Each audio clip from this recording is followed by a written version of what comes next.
Alright, welcome to another episode of पैसा podcast.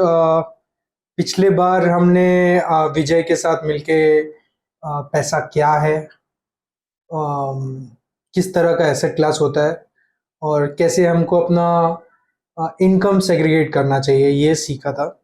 So we are again joining with our financial guru for this journey of us, for this financial journey of us. Welcome Vijay, welcome to the second episode of the podcast. Thank you Anil. हाँ भाई, ये अपना second podcast है। First podcast में अपन ने discuss किया था कि पेपर करेंसी को एसेट में कैसे कन्वर्ट किया जा सकता है।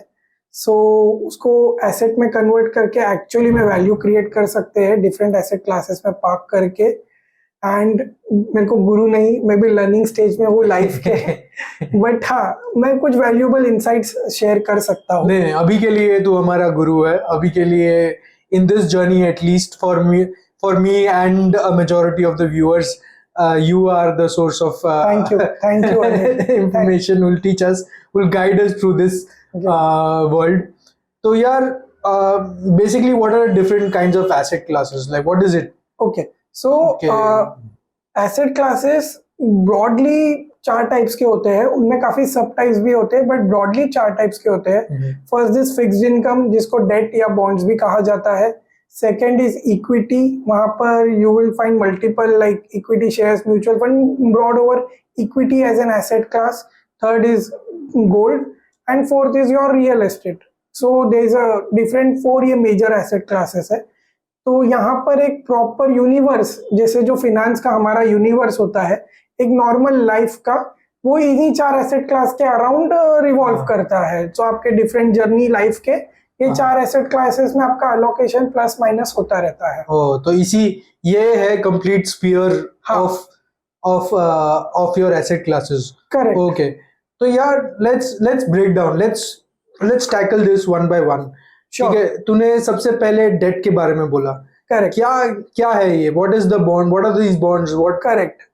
सो डेट, फिक्स्ड इनकम, बॉन्ड्स, ये एकदम सिंपल है। इसके नाम से ही एक्सप्लेन होता है फिक्स्ड इनकम बॉन्ड, जहां पर आपका कैपिटल सेफ है फर्स्ट, और आप एक कंजर्वेटिव वे में आप जहां पार्क करना चाहते हो। अब इस पार्ट के 3-4 मेजर फैक्टर्स है या 3-4 मेजर टूल्स है, जैसे जो कन्वेंशनल चलते आ रहा है बैंक एफडीज, फिर इसके अलावा we have mutual funds, and then mutual fund जो बॉन्ड्स में इन्वेस्ट करते हैं, and then we have some different kinds of government bonds exposure. तो वो एक है। सो अनिल, एफडी आज के डेट में बहुत कॉमन कॉन्सेप्ट है और काफी बड़ा कॉन्सेप्ट है। तू एफडी प्रीफर करना कहाँ कौन सी जगह पे बैंक में एफडी, या क्या थॉट प्रोसेस है एफडी करने के पहले, क्या देखता है?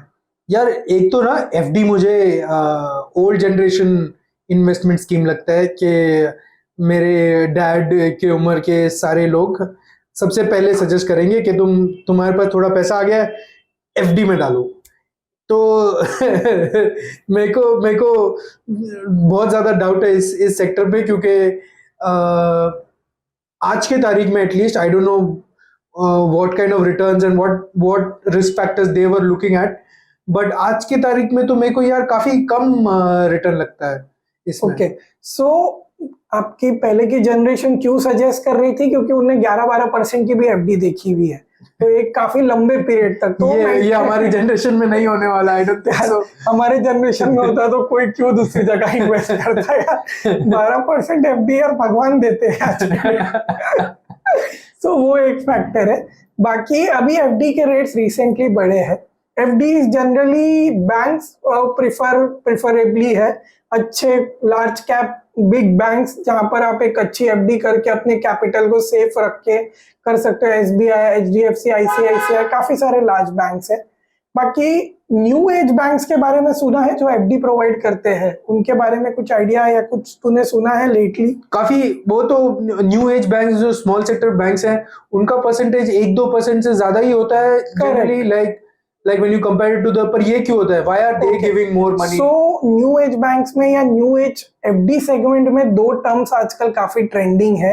एक तो है स्मॉल फाइनेंस बैंक और दूसरा है P2P financing, peer to peer financing जिसे कहा जाता है। Oh, so small finance bank क्या होता है, ये अभी अपकमिंग बैंक्स है, so they are in the expansion phase, so they give you better rates in terms of, मतलब एक चल रहा है लार्ज बैंक्स हो गए, these are the elephant, they have the huge mass around, they will work at their own, and new banks are like cheetah, they want to run fast, they want to gather the market, they want to capture clients, तो वो थोड़ा rates में play करते हैं। And third जो अपन discuss कर रहे थे P2P फाइनेंसिंग, सो कभी ट्राई किया है तूने P2P फाइनेंसिंग? ये तो मैं पहली बार टर्म सुन रहा हूँ ये। Okay, so P2P financing is peer to peer financing. यहाँ पर तेरे को न्यू एज फिनटेक्स या काफी सारे स्टार्टअप्स दिखेंगे। बेसिकली हर एक का अपना रोल ऑफ ऑपरेशन है या मोड ऑफ ऑपरेशन है। कोई एजुकेशन सेक्टर में लेंडिंग करता है शॉर्ट टर्म से लॉन्ग टर्म की, तो कोई बिजनेस सेक्टर में लेंडिंग करता है। ये सुनने में लुक्रेटिव है, but challenge rate of interest भी बहुत अच्छा है, 9-10% तक का, 11% तक का रेट देते हैं। बट जैसे ही अपन एफडी यूनिवर्स में एंटर कर रहे हैं सिर्फ डेट में, तो यहाँ पर एक जो है कन्वेंशनल बैंक जहाँ पर कैपिटल सेफ है, और यहाँ पर थोड़ा सा आपको फिर कैपिटल पे रिस्क लेता है, तो एक टेक्टिकल कॉल लेना पड़ता है कि मेरे को कौन सी एफडी कब कितने टाइम के लिए करनी है, कितने टाइम के लिए करनी है, वो बहुत इम्पोर्टेंट यार। तो बेसिकली अभी हमने एफडी एक्सप्लेन किया है, FD big sector banks, small sector banks and P2P finance, correct. But इसमें ऑब्वियसली लार्ज सेक्टर बैंक्स में रिस्क कम है। क्या मेरा पैसा सेफ है? ये जो स्मॉल सेक्टर बैंक्स हैं, जो ये चीता इन द मार्केट, ये चीता पे पैसा लगाया जा सकता है? तो चीता को भी आरबीआई रेगुलेट कर रहा है और इसको भी आरबीआई रेगुलेट कर रहा है, तो वो कंसर्न नहीं। आरबीआई का स्टैंडर्ड रूल है 5 लाख तक का इंश्योरेंस है, तो आप अमाउंट को प्लान करके कितना रिस्क एक्सपोजर है वो एक बार देख के प्लान कर सकते हो। P2P आरबीआई के परव्यू में नहीं है, मतलब एनबीएफसी आरबीआई रेगुलेटेड है, बट जो आरबीआई के कोर रेस्ट्रिक्शंस एरियाज है वहां पर नहीं है। तो जिनकी अच्छी खासी रिस्क एपेटाइट है और शॉर्ट टर्म के लिए थोड़ा बहुत पैसा देख रहे हैं पार्क करने के लिए, मार्जिनल अमाउंट, वो P2P स्पेस में एक्सप्लोर कर सकते हैं। बाकी अपने कैपिटल को लार्ज बैंक्स या स्मॉल फिनेंस बैंक्स में उस हिसाब से एलोकेट कर सकते हैं, देख के बेस्ट क्वालिटी आपके बैंक कवरेज नेटवर्क देख के वहां से आप एक्सप्लोर कर सकते हैं। तो मुझे ये तो पता है कि एफडी कहाँ से मिलता है, I go to a bank and I apply, I get my FD. P2P कहाँ से मिलता है? P2P कहाँ से? P2P ऑनलाइन, आजकल ये सब न्यू फिनटेक स्टार्टअप्स है जो ऑनलाइन प्रोवाइड कर रहे हैं। सो एक बार जस्ट गूगल पे P2P डालोगे तो पूरा लिस्ट आ जाएगा। You need to search, but I would say use P2P with a cautious stance. Okay. For all those gamblers out there. Gambler नहीं है, कंजर्वेटिव है, बट थोड़ा सा कंजर्वेटिव के एग्रेसिव मॉडल के अंदर है। All those aggressive gamblers out there. That is just a joke, guys. But be careful while investing and read about it yourself. Get yourself more educated. तो यार इसमें ये डेब्ट सेक्टर में सिर्फ यही 3 आता है कि कुछ और भी आता है?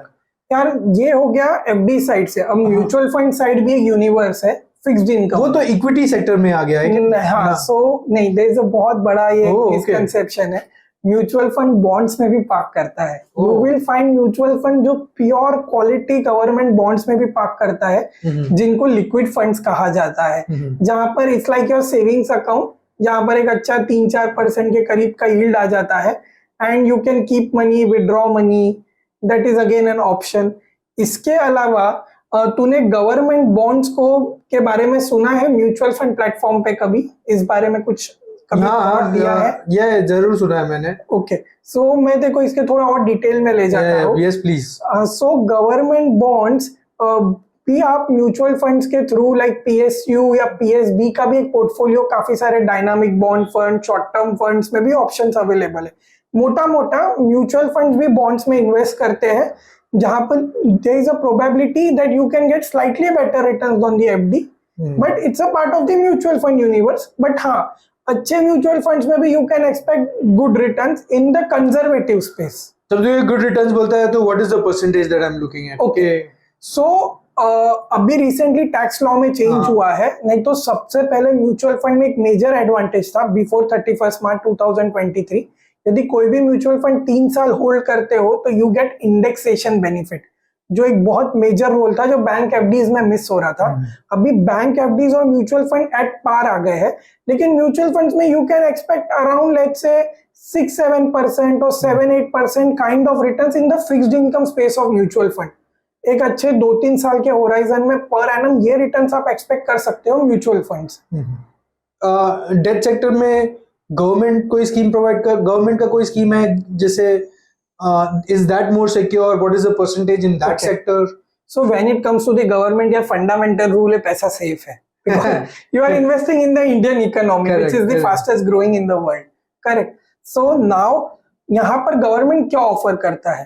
कन्वेंशनल आपका एक पीएफ हो गया जो चलता हुआ आ रहा है सदियों से, ठीक है। लेटली समृद्धि योजना, when you have a girl child, आप उसके फ्यूचर के लिए एक अमाउंट पार्क कर सकते हो ताकि 21 के एज में जब वो एडल्ट हो यूज कर सको उसके फर्दर एजुकेशन या फर्दर गोल्स के लिए। Then US senior citizen saving scheme, इन सब में मोटा मोटा 8 से 8% के करीब या टके के करीब आपका कैपिटल छूट जाता है, पर एनम आपको रिटर्न आ जाता है। टैक्स लाइबिलिटीज और बाकी सब चीजें भी है इसमें जो मॉनिटर करी जा सकती है। बट हाँ, गवर्नमेंट भी एक फिक्स्ड इनकम में अच्छा खासा कंजर्वेटिव साइड में यूनिवर्स प्रोवाइड करती है जहां पर आप अपना कैपिटल पार्क करके, यदि आपको एकदम कन्वेंशनल गवर्नमेंट के साथ ही रहना है तो वहां पर भी आप 8% अराउंड रिटर्न जनरेट कर सकते हो। वाओ, ओके, ये आई थिंक वी कवर्ड मोटा मोटा debt sector. Okay, what was the other asset class? Can we go into equity now? Okay, so before coming to an equity as an asset class, I would like to say कि India is particularly, this is the golden era। ये जो आने वाले 10 साल है अपने country के या 25 साल है जहां पर India would be going to stay the youngest country in the world, best employment opportunities, best career opportunities, जहां पर ग्लोबल पार्टिसिपेशन हो रहा है मैन्युफैक्चरिंग को लेके। So government is also promoting PLI schemes, जहां पर आज आईफोन जैसी चीजें इंडिया में बन रही जो एक टाइम पे बहुत ही प्रीमियम सेगमेंट हुआ करता था, इंडियन कंपनीज आर एक्सप्लोरिंग। तो ये सब पार्ट है इक्विटी का। अब ये बोलने के या एक्सप्लेन करने के पीछे ये रीजन था, इक्विटी एक बहुत बड़ा यूनिवर्स है।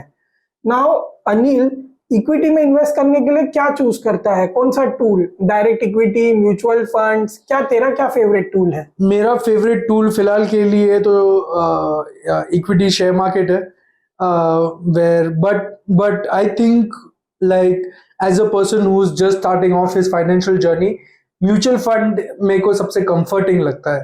ट्रू, एकदम परफेक्टली एक्सप्लेन किया तूने अपना थॉट।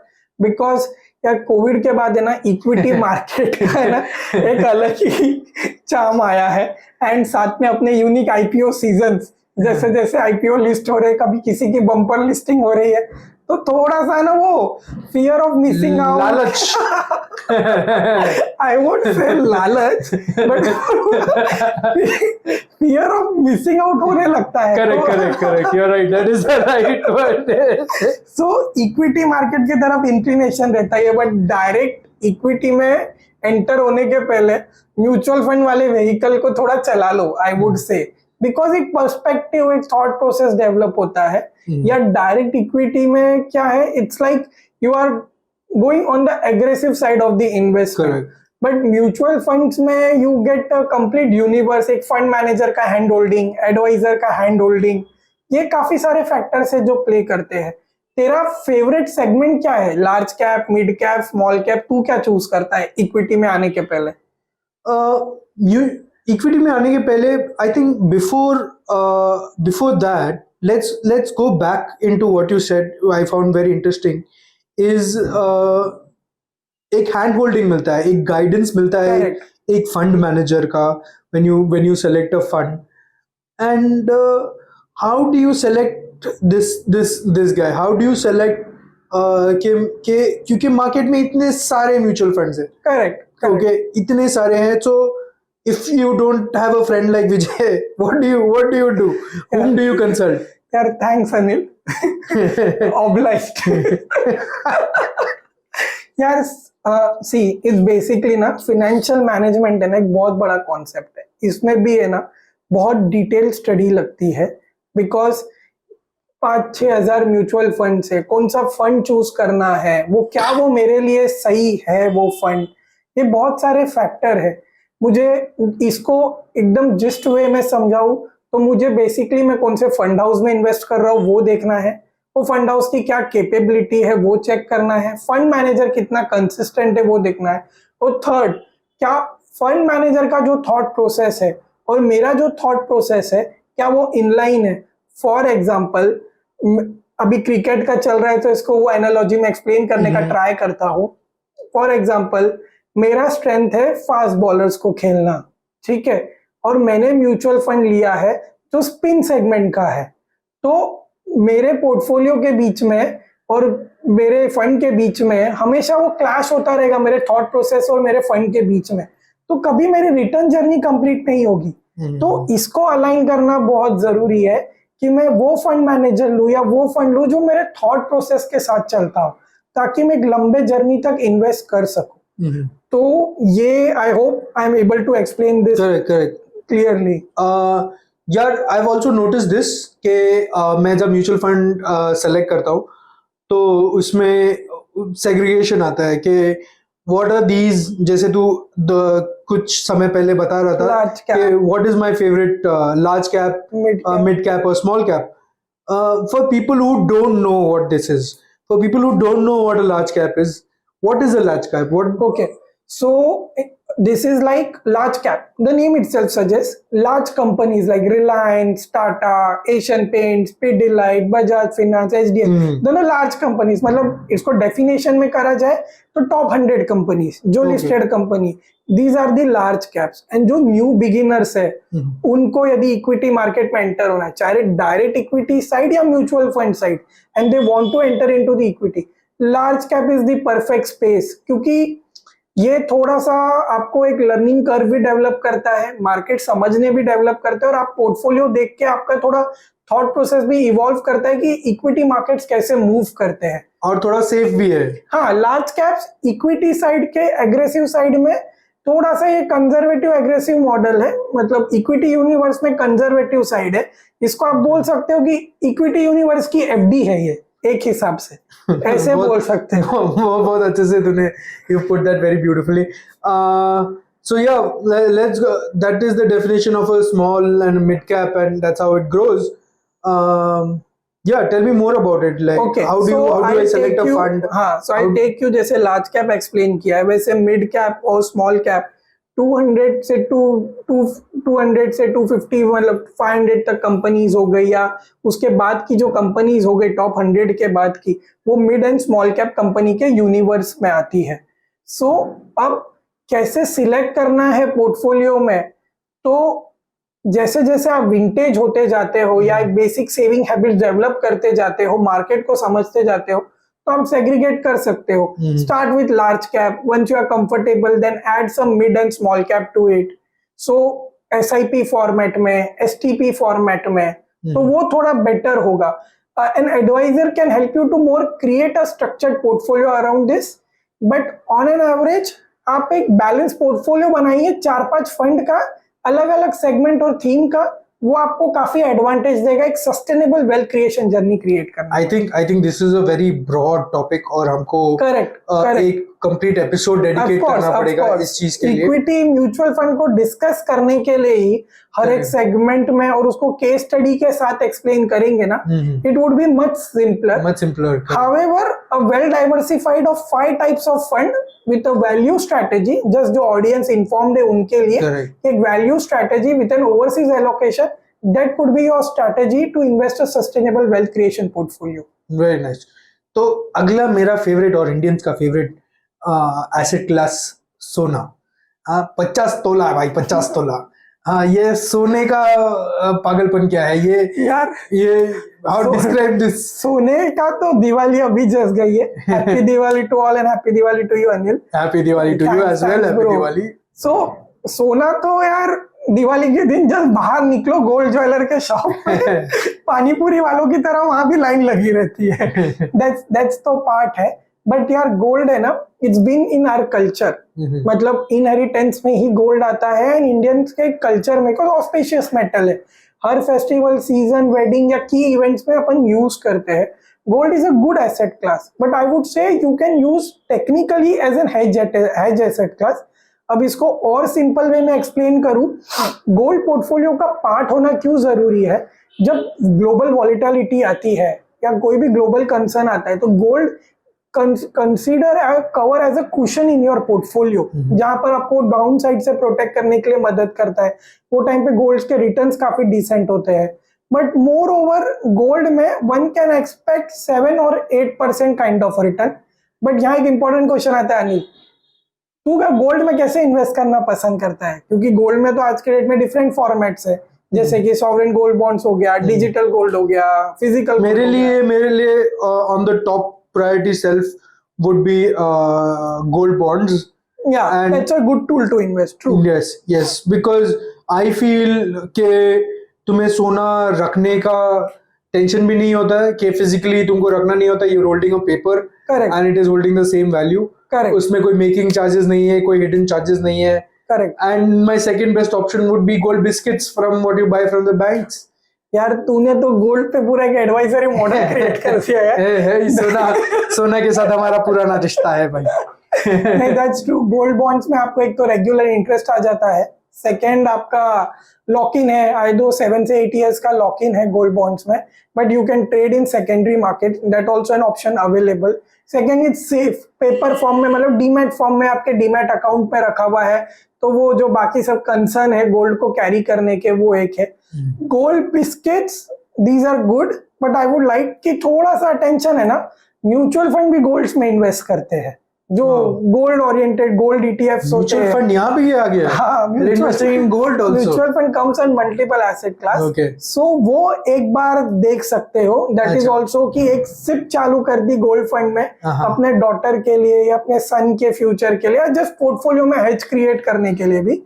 मैरिज गोल्स के लिए आप पर्टिकुलरली गोल्ड फंड्स को यूज कर सकते हो, यदि आपके किड्स जस्ट 4-5 साल के, उनके फ्यूचर के लिए गोल्ड रिजर्व क्रिएट करना है मैरिज पर्पस के लिए, that is also very good option जो आप कर सकते हो। तो ये अभी तक हमने गोल्ड बॉन्ड्स की बात की, हमने तो इनमें से सबसे ज्यादा रिटर्न कौन सा देता है, इनमें से कौन सा एसेट मेरे लिए है, कौन सा किसी के लिए, ये कैसे एक इंडिविजुअल डिसाइड करेगा? सो गोल्ड में मोर ओवर सेम है। यदि आज ये इक्विटी होता तो I would go much deeper कि तेरे लिए क्या बेटर है, mid cap, large cap, small cap, या it should be a thematic portfolio, और how the portfolio construct should be, so that I can run a detailed analysis and create a perfect structure portfolio.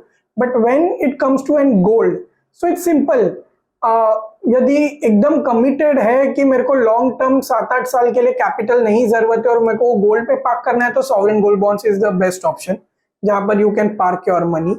उसके अलावा if you want to create a gold legacy, या gold में थोड़ा invest करके एक future goal को cover करना है, तो gold ETFs, gold through mutual fund platforms are the best.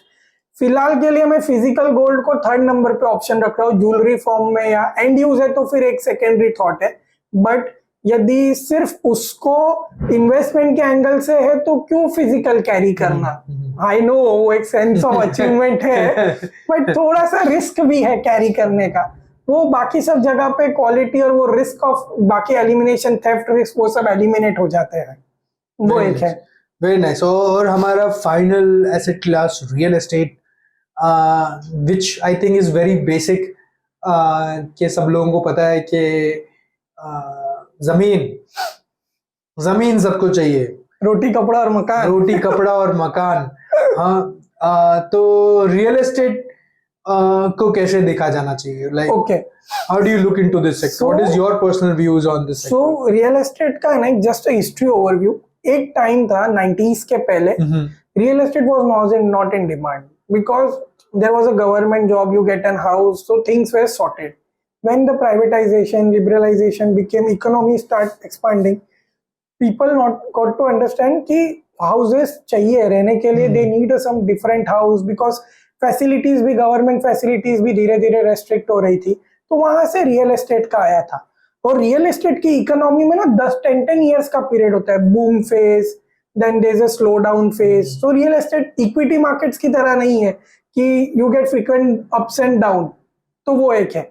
Second, real estate का क्या है ना, मार्केट की तरह नहीं है कि रोज सुबह उठ के प्राइस चेक किया, बाय सेल कर लिया। यहाँ पर ये आपको बहुत लॉक करके रखता है। Real estate is a good option, but I would suggest यदि एंड यूज हो तो अच्छा घर ले लो एक मेंटल सेटिस्फेक्शन के लिए, बट तेरा क्या थॉट प्रोसेस है इसको लेके? रियल एस्टेट को लेके एक पर्सनल के कभी खुद की जमीन नहीं थी तो एक पर्सनल सेंटिमेंटल वैल्यू है ट्रू कि बुढ़ापे में एक ह्यूज फार्म हाउस होना चाहिए. So that is the personal view to the real estate, and yeah, that is how far it goes. I That's want a how- house and I want a farmhouse. Correct. So primary have an house, okay, just to stay with your family and it gives you a Correct. sense of satisfaction. उसके अलावा real estate को लेना है ना तो एक corpus जमा करो, and then when you think at your life your 40s 50s or 60s that I want to get retired, I want to get settled, have a corpus which can help you to buy a house anywhere in the world where you want to stay, you want to live your rest of the life. Correct. चाहे वो farm house हो, चाहे वो hills हो, सी side हो, फिर उस हिसाब से रियल एस्टेट को देखा जा सकता है. अब रियल एस्टेट में क्या, have you heard of the concept called REIT? नहीं. Okay, so REIT is the upcoming, it's a old concept, but अभी lately काफी ट्रेंड में है. It's called a real estate investment trust. Market में काफी सारी REITs लिस्टेड भी है, जैसे कि एम्बेसी ऑफिस पार्क. REITs क्या होता है ना, आप अपना real estate kind of digital format में ले सकते हो, जहां पर you can get the rental yield out of the property. Okay. कुछ प्राइवेट REITs है, कुछ लिस्टेड REITs है. These are the REITs. यदि रियल एस्टेट में बहुत ज्यादा इंक्लिनेशन है तो REITs is a good tool to enter into that space. और ज्यादा पैसे भी नहीं चाहिए होंगे REIT के लिए. REITs as it मैंने बताया, क्योंकि लिस्टेड भी है और प्राइवेट REIT भी है, तो आप अपने कैपिटल कैपेसिटी से, मार्केट में लिस्टेड है तो आप अपने कैपिटल कैपेसिटी से, और प्राइवेट REITs है तो आप यदि हायर टिकट साइज भी available, so you can invest from 10,000 rupees to 10 lakh rupees और हायर अमाउंट. तो ये फंक्शन तो REITs में अवेलेबल है. सो वो एक है factor. But when it comes to the real estate, so what do you feel like, land better option होना चाहिए या घर लेना ज्यादा जरूरी है या रेंट पे रहना है? कभी इस बारे में कुछ थॉट दिया है कभी? मेरे लिए तो अगर रियल एस्टेट के तरफ देखा जाए तो सबसे बढ़िया लैंड लेना है जहां पे रास्ता अभी तक बना नहीं है. The That's a good possibility of road in the future, if you get that kind of line, buy it. Correct, but you need an eagle's eye. Let's see. ये correct. thought process अच्छा है, but again it requires a lot of study. Correct, because correct, you correct. need to understand the dynamics of it. However, nowadays काफी सारे बड़े players like Godrej, Mahindras, they are coming into the land parcel selling, which gives you kind of comfort कि आप एक land ले रहे हो जो काफी सारे पेपर वर्क्स और लीगलिटी में फर्स्ट और सेकंड लेवल ऑफ स्क्रीनिंग हो चुकी है. Aren't they buying like 100 acres? So these guys, they buy a huge in bulk? land parcel, Yeah. split it up and they sell it up. off. Very nice. Still, I would suggest, with my experience of 10 years in wealth management, I've seen people going overboard on real estate and later on realizing and then selling it itself, it's a task. And 50s में तो people को, they manage real estate in multiple parts of the country, sometimes becomes challenging with taxation and multiple things also take place. Rentals काफी बार 2-2.5% का ही छूटता है India में on an average. Residential में ये एक है, तो बहुत स्ट्रैटेजिकली कॉल लेना है. यंग है तो कैपिटल बिल्ड करे ताकि एक पॉइंट में जाके रियल एस्टेट ले सके, and then your retiring age consolidated to get a secondary alternate source of income from it. तो वो भी एक बहुत इंपॉर्टेंट है रियल एस्टेट को देखने के बारे में. Wow, awesome. Man, that is crazy. Today we learned about different kind of asset class, debt, equity, gold, real estate. We touched all these subjects. We are going to go in detail in Anil, एक trick बताता हूँ. हाँ, एक trick. ओ अब 4 asset class तो देख लिए हैं, अब इट्स अ कंप्लीट यूनिवर्स का एक बेसिक अंडरस्टैंडिंग तो आ गया है. अब क्या करें इसका, एक सिंपल 1 लाइन में बताता हूँ. चारों एसेट क्लास में अलोकेशन होना जरूरी है, because markets, economy, global economy stage volatile. यदि एक परफेक्ट एसेट एलोकेशन पोर्टफोलियो बनता है with the help of your advisors, you can create it, you can reach out to me. So वो आपको हर मार्केट में एक कंसिस्टेंट रिटर्न डिलीवर कर सकता है और एक सस्टेनेबल पोर्टफोलियो बना सकता है. आपके सारे उंगली घी में रखना चाहते हो So this is what you do. Asset allocation is Asset the key. allocation. Asset allocation is the key. So yes, awesome. तो हमने काफी कुछ सीखा. We went through a lot of things, and in future we are going to go in detail about a lot of these things. Thank you, Vijay. Thank you, for taking Anil. your Thank you, time. Anil. And Keep listening to our podcast. keep listening, keep liking the Paisa, podcast. it's all about money with Vijay and Anil. Hum will try to educate to a different financial life cycle so that you become financially free. All right, thank you guys. Thank you guys.